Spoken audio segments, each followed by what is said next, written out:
तो बच्चों आज के इस लेक्चर में हम लोग बात करेंगे कि वैद्युत द्विध्रुव के कारण निरक्षीय या फिर अनुप्रस्थ स्थिति में वैद्युत क्षेत्र की तीव्रता का जो व्यंजक बनता है वो क्या होता है। तो बच्चा इसके पहले वाले लेक्चर में हमने अक्षीय की बात की थी, तो अक्ष पर कोई बिंदु लिया था।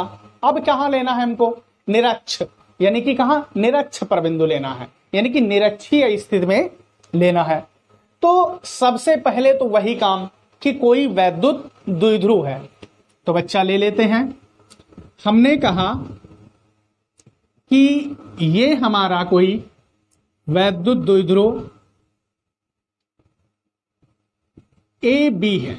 हमने क्या कहा बच्चा, हमारा कोई वैद्युत द्विध्रुव ए बी है जो कि -q और +q आवेशों से मिलकर बना है। किससे मिलकर बना है, -q व +q आवेशों से मिलकर बना है। द्विध्रुव के मध्य बिंदु, ये बच्चा हमने कहा कि द्विध्रुव का मध्य बिंदु तुम्हारा क्या है, O है। तो वो वैद्युत द्विध्रुव के मध्य बिंदु O से कहां, निरक्षीय स्थिति में r दूरी पर। हमने क्या कहा कि निरक्षीय स्थिति में या अनुप्रस्थ स्थिति में r दूरी पर हमने कहा बच्चा कि कोई बिंदु P है। यह आपका रहा वो बिंदु P, कोई बिंदु P है। इस बिंदु P पर हमें क्या करना है, इस बिंदु P पर हमें वैद्युत क्षेत्र की तीव्रता ज्ञात करनी है। तो जैसा कि हम जानते हैं कि द्विध्रुव के बीच की जो कुल दूरी होती है या अल्प दूरी कहो वो 2l होती है। तो -q से बिंदु O के बीच की दूरी बच्चा l होगी। ऐसे ही इधर बिंदु B से या +q आवेश से बिंदु O के बीच की दूरी क्या होगी, l। अब हमने अक्षीय स्थिति के लेक्चर में बच्चा आपको जुगाड़ से और हर तरीके से दिशा का ज्ञान समझाया है। तो अब हम यहां पर वो बात नहीं करेंगे। अगर आपको वो बात जाननी है तो हमारा अक्षीय स्थिति में जो लेक्चर है वैद्युत द्विध्रुव के कारण, उसे जरूर देखिएगा, आपको बिल्कुल कंफर्म हो जाएगा, प्लेलिस्ट में मिल जाएगा। तो बच्चा हमने कहा +q आवेश के कारण, तो यहां से देखिए जो +q आवेश के कारण वहां हमने बताया है कि वैद्युत क्षेत्र की तीव्रता या वैद्युत क्षेत्र को कहां, बिंदु से दूर बनेगा। तो ये आपका बिंदु P था, तो बिंदु से कहां बनेगा, दूर बनेगा। जबकि हमने बता रखा है कि -q आवेश के कारण जो वैद्युत क्षेत्र की तीव्रता है वो कहां, पास बनेगी।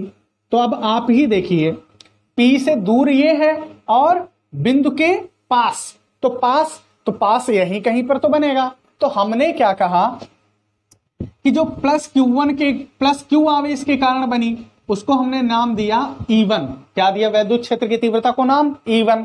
और जो -q आवेश के कारण बच्चा बनी उसे हमने नाम कुछ दे दिया E2। क्या दे दिया, E2।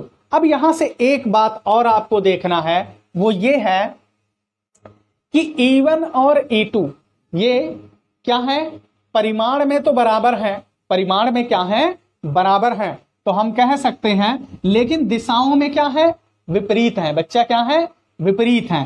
तो यहां से हम क्या कह सकते हैं कि E1 का परिमाण जो है वो E2 के परिमाण के क्या होगा, बराबर होगा। E1 बराबर E2। तो जब E1 बराबर E2 है तो दोनों के बराबर भी हम कुछ मान सकते हैं। हमने कह दिया कि इसके बराबर होगा E'।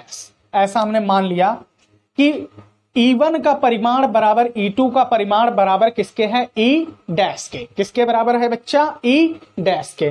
अब यहां से दूसरी बात देखिए, अब हम क्या करेंगे, ये आप जो देख रहे हैं द्विध्रुव वाली ये भुजा, इस भुजा के हम क्या करेंगे, बिंदु P से एक समांतर भुजा खींच देंगे, या कहो इसके एक समांतर रेखा लाइन जो आप कहें, हम क्या करेंगे, यहां पर ड्रॉ करेंगे।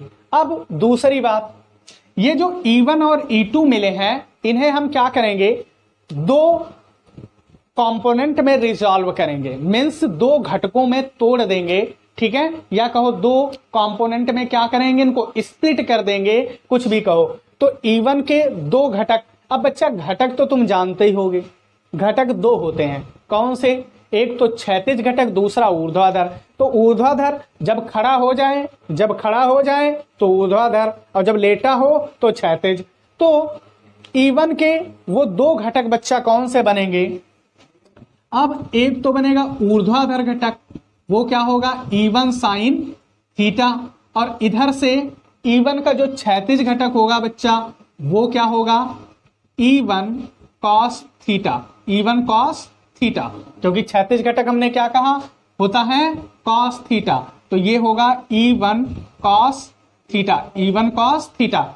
अब बच्चा एक बात यहां से आप ध्यान रखना, क्योंकि हमने क्या कहा, ये दोनों परिमाण में क्या हैं, बराबर हैं, परिमाण क्या है, बराबर। तो हमने कहा E1 बराबर E2 बराबर क्या है, E डैश। तो हम यहां पर क्या कह सकते हैं, E1 की जगह इसे क्या कह सकते हैं, E डैश cos थीटा, और इसे बच्चा क्या कह सकते हैं, E डैश sin थीटा। अब ऐसे ही E2 को हम क्या करेंगे, दो घटकों में तोड़ देंगे। तो E2 के दो घटक कौन बनेंगे, एक तो बनेगा इधर से फिर वही E2 sin theta, E2 sin theta, और इसका जो क्षैतिज घटक है वो क्या बनेगा, वो बनेगा E2 cos थीटा। और जैसा कभी बताया कि E1 E2 परिमाण में बराबर है, तो बच्चा हम यहां पर क्या लिख सकते हैं, E डैश cos थीटा, और ऐसे ही इसको क्या लिख सकते हैं, E डैश sin थीटा। अब एक बात देखिए बच्चा कि यहां पर E डैश sin थीटा और E डैश sin थीटा ये क्या है, दिशाओं में क्या है, विपरीत है, मीन्स इनकी अपोजिट दिशाएं हैं, एक दूसरे के विपरीत हैं। तो यहां से ये E डैश साइन थीटा और E डैश साइन थीटा ये दोनों क्या हो जाएंगे, कट जाएंगे, ये दोनों क्या होंगे, कट जाएंगे, यानी कि ऊर्ध्वाधर घटक निरस्त हो जाएंगे। जबकि क्षैतिज घटक E डैश cos थीटा और E डैश cos थीटा ये दोनों देखिए एक ही दिशा में है, कहां है बच्चा, एक ही दिशा में है। तो ये दोनों क्या होंगे, जुड़ जाएंगे, क्या होंगे, दोनों जुड़ जाएंगे। तो ये दोनों जुड़ जाएंगे। अब एक बात और, फिगर से हमने क्या कहा था, बिंदु O से कितनी स्मॉल r दूरी पर एक बिंदु P है जहां हमें निरक्षीय स्थिति में तीव्रता ज्ञात करनी है। तो यहां से ध्यान रखो, अब प्लस q आवेश से बिंदु की दूरी और माइनस q आवेश से बिंदु की दूरी तो ये है, तो ये तो हमें पता नहीं है। तो बच्चा इस त्रिभुज में देखिए पाइथागोरस लगा दीजिए। तो पाइथागोरस से जैसा कि हम जानते हैं, क्या जानते हैं कि कर्ण स्क्वायर बराबर होता है लंब का स्क्वायर प्लस बच्चा मेरा क्या होता है, आधार का स्क्वायर। तो यहां से अगर लंब देखिए तो कौन है, r है, तो हम क्या कहेंगे, r का स्क्वायर बराबर, अब आधार बच्चा कौन है, l, तो ये क्या हो जाएगा, l स्क्वायर। और कर्ण भुजा कौन सी है, तो ये भुजा है BP, क्या है भुजा, BP, यानी कि भुजा BP बराबर r square plus l square, BP square बराबर। तो बच्चा यहां से जब स्क्वायर हटाओगे तो यहां क्या चढ़ जाएगा, अंडर रूट। तो ये भुजा जो होगी ये क्या हो गई, r square plus l square. ऐसे ही ये भी क्या होगी, r square plus l square. तो आइए अब इसकी हम लोग भाषा लिख लेते हैं, क्या कि माना कोई वैद्युत द्विध्रुव, माना कोई वैद्युत द्विध्रुव कौन है, AB, ठीक है, जो कि कैसे, माइनस क्यू व प्लस क्यू आवेशों से, माइनस क्यू व प्लस क्यू आवेशों से मिलकर बना है, आवेशों से मिलकर बना है। द्विध्रुव के बीच की अल्प दूरी क्या है, 2l है। तो द्विध्रुव के बीच की अल्प दूरी बच्चा क्या है, 2l है, ठीक है। अब द्विध्रुव के मध्य बिंदु O से स्मॉल r दूरी पर कहा, निरक्षीय या फिर कहो अनुप्रस्थ स्थिति में हमें क्या करना है, मध्य बिंदु O से स्मॉल r दूरी पर निरक्षीय स्थिति में बिंदु P पर क्या करना है, वैद्युत क्षेत्र की तीव्रता वैद्युत क्षेत्र की तीव्रता ज्ञात करनी है या निकालनी है, पता करनी है, कुछ भी आप लिख सकते हैं, ज्ञात करनी है। तो अब यहां से सबसे पहले तो हम देखेंगे, तो बच्चा हम लोग जैसा कि जानते हैं कि एकल बिंदु आवेश के कारण जो वैद्युत क्षेत्र की तीव्रता होती है वो क्या होती है, एकल बिंदु आवेश के कारण वैद्युत क्षेत्र की तीव्रता E बराबर होती है 1/4 pi epsilon not into Q बटा R स्क्वायर। क्या होता है, Q बटा R स्क्वायर।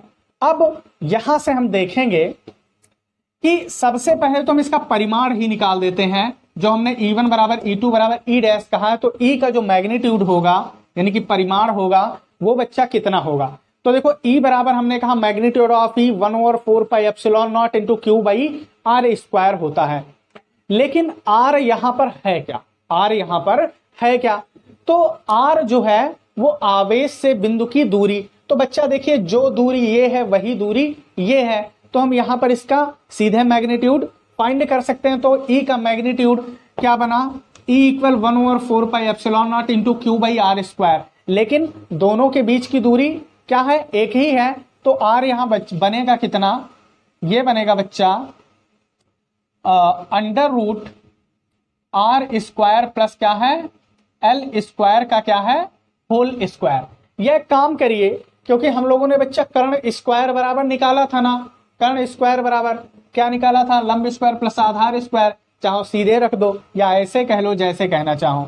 तो देखिए आगे से यही क्या हो जाएगा, यही हो जाएगा E equal 1/4 pi epsilon not into Q by, अब होल स्क्वायर है तो रूट हट जाएगा, R स्क्वायर प्लस बच्चा मेरा क्या हो गया L स्क्वायर, ये बना जा करके। अब देखिए हमने कहा E cos थीटा और E cos थीटा ये दोनों के दोनों क्या हैं, एक ही दिशा में है, यानी कि E1 का ये component E dash cos theta या E1 cos थीटा कह लो, और इधर से E2 cos थीटा, ये दोनों एक ही दिशा में है। तो यहां से हम अगर कुल इंटेंसिटी निकालेंगे यानी कि नेट इंटेंसिटी, कुल तीव्रता बिंदु P पर, हम चलिए सीधे लिख देते हैं कि बिंदु P पर वैद्युत क्षेत्र की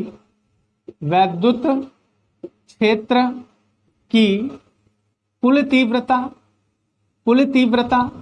तो कुल तीव्रता यहां से आप देखेंगे E बराबर क्या आप लिखेंगे E1 cos थीटा, भाई पहले हमने क्या लिखा था E1 cos थीटा प्लस बच्चा क्या है E2 cos theta plus E2 cos theta. लेकिन हमने कहा E1 और E2 क्या है, परिमाण में बराबर है, जिनका बराबर हमने E डैश मान लिया, तो यहाँ E1 की जगह भी E डैश, यहाँ भी E डैश।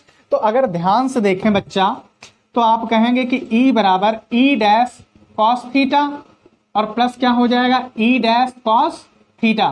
तो E डैश में E डैश जुड़ जाएगा तो ये लाल हो जाएगा E बराबर 2E dash cos theta, 2E dash cos theta. But from figure, अगर हम फिगर से देखें तो फिगर से cos थीटा बराबर क्या होता है बच्चा, आधार बटा कर्ण।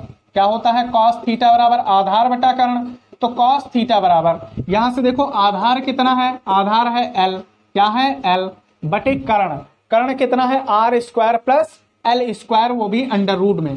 तो under root R square plus बच्चा क्या हो गया L square, R square plus L square. अब इसे ही हम आगे से ये भी कह सकते हैं कि cos थीटा बराबर, अब आप जानते हैं कहीं लिखा है अंडर रूट x, तो इसे हम लिख सकते हैं x की घात 1/2। तो ऐसे ही अगर कहीं पर लिखा है कि L upon under root R square plus L square, तो इसे लिख सकते हैं R square plus L square की घात 1/2, R square plus L square की घात बच्चा 1/2 लिख सकते हैं।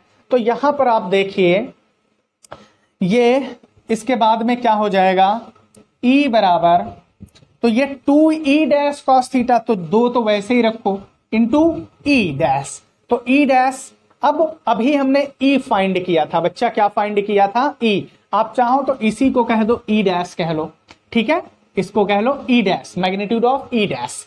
तो यहां से देखेंगे E डैश की वैल्यू हमारे पास क्या है 1/4 पाई एप्सिलॉन नॉट और इंटू बच्चा क्या है Q बटा R square plus L square, R square plus लाल मेरा है L स्क्वायर, और इंटू है cos थीटा, तो कॉस थीटा जैसा कि आप देख रहे हैं हमने निकाल रखा है L बटा R square plus L square की घात 1/2।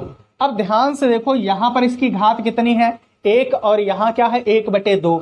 तो आप जानते हैं कि 1 में 1/2 को बेटा जोड़ोगे तो पहले तो हर बराबर करो, तो नीचे गुणा 2 कराओगे ऊपर गुणा 2, तो यहां से देखो 2 1 2 और प्लस 1/2 नीचे क्या हो गया कॉमन, तो ये हो जाता है 3/2। तो जब हम जानते हैं ये गुणे में है तो गुणे में घातें जुड़ेंगी, तो 1 में 1/2 जुड़ेगा तो बच्चा मेरा क्या आ जाएगा 3/2 हो जाएगा। क्या हो जाएगा 3/2। तो हम इसे आगे से इसे कहेंगे कि 1/4 पाई एप्सिलॉन नॉट, तो वैसे हमने लिख दिया इंटू देखो क्या है Q गुणे ये 2 और ये L, तो 2L बटे देखिए क्या हो जाएगा ये बन जाएगा तुम्हारा R square plus L square. क्या हो जाएगा R square plus L square की घात बच्चा क्या हो जाएगी 3/2 हो जाएगी।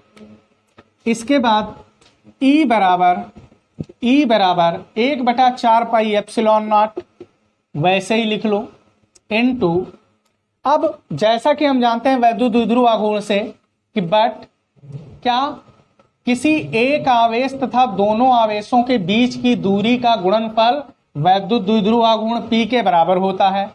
तो बच्चा Q इंटू 2L के बराबर P होता है, तो यहाँ Q गुणे 2L की जगह हम क्या रख सकते हैं P, तो हम यहाँ क्या कह देंगे P, और बटे क्या चल रहा है बटे हमारा चल रहा है R square plus L square की घात 3/2।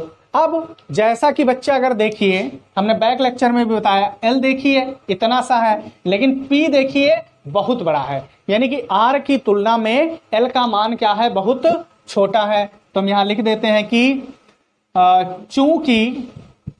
चूंकि R की तुलना में L का मान अति सूक्ष्म है या बहुत छोटा है, अति सूक्ष्म है, अतः क्या करेंगे, अतः जो है हम बच्चा क्या करेंगे L को क्या कर देंगे, L को नगण्य मानने पर, L को क्या नगण्य लेने पर या लिख दो मानने पर, तो L को हम लोग क्या करेंगे नगण्य कर देंगे। ठीक है, R स्क्वायर की तुलना में L स्क्वायर बहुत छोटा है, या मैथमेटिकली ऐसे लिख लो कि R स्क्वायर का वैल्यू क्या है बहुत ज्यादा है किसके कंपेयर में L स्क्वायर के कंपेयर में, इसलिए हम इसे क्या करेंगे नेग्लेक्ट कर देंगे। देन बच्चा हम क्या कहेंगे यहां से E बराबर 1/4 पाई एप्सिलॉन नॉट, वैसे ही नोट करो, और ये है बटा P, और यहाँ बच्चा L स्क्वायर तो हमें छोड़ देना है, तो बचा क्या, अगर ध्यान से देखो R स्क्वायर की घात क्या बचा 3/2, ये 2 से 2 देखिए क्या हो गया मर गया, तो यहां से क्या बचा E बराबर 1/4 pi epsilon not into P by बच्चा मेरा क्या बचा, ये 2 से 2 मर गया यानी कि क्यूब बचा R क्यूब, P/R क्यूब, और मात्रक न्यूटन प्रति कूलॉम। अब ये तो था निर्वात के लिए। अब अगर कह दे कि ये परावैद्युतांक K वाले में रखा है, तो हम क्या कह सकते हैं कि यदि माध्यम का परावैद्युतांक